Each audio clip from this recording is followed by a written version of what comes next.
A very warm welcome to the channel, and what has been happening? Well, where to start, really? One or two little problem situation, not with the house moving, but with itself, and one of my have made me actually delete about 15 months of work on YouTube. It's okay. Everything I have is backed up, and so it's reusable in a different format or on a different channel, so to speak. It's the 6th today, Wednesday, October 2021. I just need to clear my voice a little bit. And you may be asking, what is happening with all these fish all around? Well, we do have the Fish Award today. Maybe you know who it is already, or the person who, you know what I mean. We have some comments. We have some of the Chinese CCP foreigner shills saying that the power is all okay in China, and someone else telling complete lies about WeChat money. Plus, of course, some information about the Three Gorges Dam, but due to the actual, can I say, problem with no video, you'll just have to take my word for it. All right, let's do it. Now, I do have a new gadget. Look at this. Yes.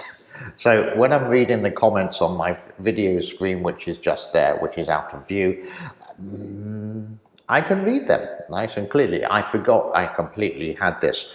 First of all, let's have a look at the levels of the Three Gorges. Chongqing is at 177.3.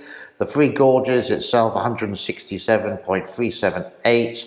Yingchang is down at 47, and Wuhan is also down at 23.24. The Three Gorges Dam is up.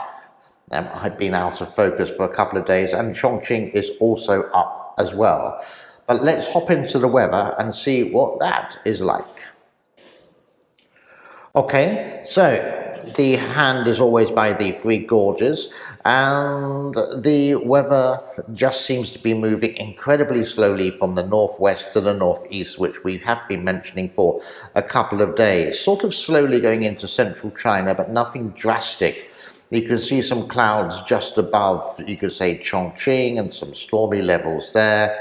A little bit of rain above the Three Gorges, but it all seems over. The sluice gates on the Three Gorges Dam are actually open, but guess what? I am unable to show them. Okay, let's go into some of the comments. This one is from William. Hey James, I was wondering that the water looks so pretty clean coming out with the white spray. I wonder if it's machines upstream water side. Just thinking about the murky, muddy brown water on the other day. Just crossed my mind, and enjoy the new house. Well, thank you very much for that, William.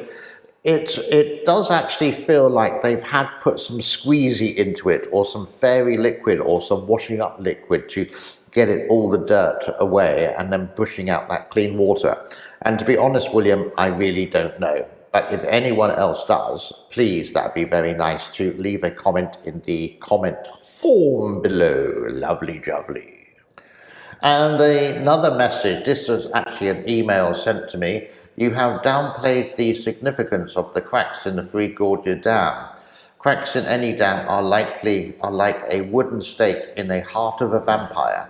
No dam is ever built to expect that any dam should ever have one. As you reported, with China's 90,000 dams, about 50% now defective, does not give China any hopeful future. Well, what China is doing, they say by 2060, long time, I'll be gone by then.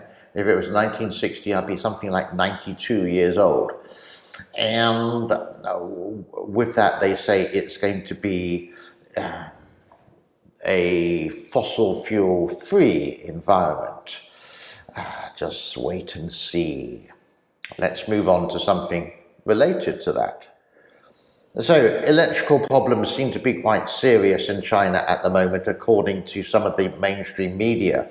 But some of the CCP Western shills are saying everything is okay. The picture you can see here is Mr. Jerry Good, a guy who lives in the northeast of China, saying that there is power and there's nothing to worry about. And he goes out on the street to find some traffic lights working and everything. But if you look in the distance where I marked it with this sort of black circle, doesn't seem to be much power there. And if you move to another picture here, this is from a Chinese person on Douyin, TikTok, the Chinese TikTok there, and another picture that I managed to find as well. So I'm afraid that's, I would say Jerry Good is just propping up the propaganda, saying that everything's okay, but come on. You can see the pictures, and even you sort of stabbed yourself in the foot, so to speak, with a picture there, but you forgot about the far background of it. So there was a report on CNA, and it read like this: at least 9 provinces and regions in China are experiencing power cuts, including major manufacturing hubs like Xinjiang and Guangdong. Analysts have said there's no respite in sight. Wolf warrior tactics. Basically what's happened is that China says, no, we're not going to get the coal for energy from Australia. We will use Indonesia, Russia, Mongolia, etc. I think we mentioned that before. And cut it out. But this is low quality coal, and it can't produce the same amount of electricity. So, wolf warrior tactics, shot yourself, stabbed yourself in the foot, I'm afraid. Let's go to one more article about this. Here's a picture of just an ordinary Chinese guy, and he did have an interview on CNA. Obviously, I can't show it, but I can read this. I don't accept it. We have to at least find a different way to find electricity, like getting a generator, thinking in our own ways. Case is rested.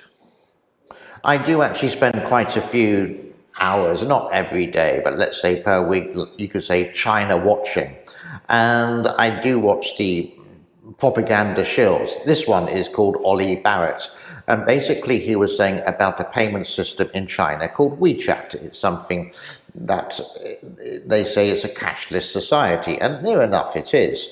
Cashless is really good for China because it means they can monitor absolutely everything. Using cash, you can't monitor everything. And he was saying about this application called WeChat Pay, like Apple Pay, so to speak, and saying at first you foreigners couldn't use it. You have to have an ID card. And then he said, update, you can. This was only produced a couple of days ago. So I went into WeChat Pay and I found this article. So this was done on the 5th of October.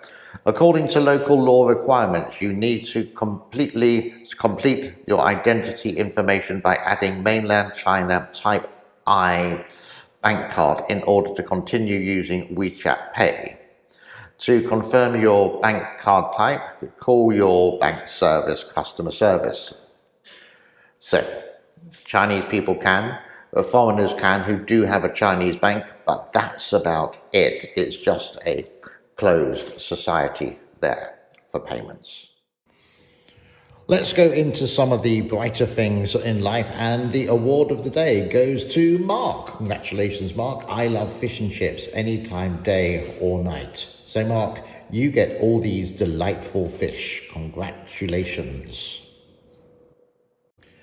That brings us to a close for today. Hope you enjoyed the show from my brand new studio in my brand new house. I will be a little bit later on showing you, when it's like near enough completed, some highlights, and possibly a little bit later today I'll be outside doing a show from there, just showing you the basic neighborhood. Like, subscribe and share would be absolutely epic and awesome, and hopefully I will see you tomorrow. Have a great day wherever you are.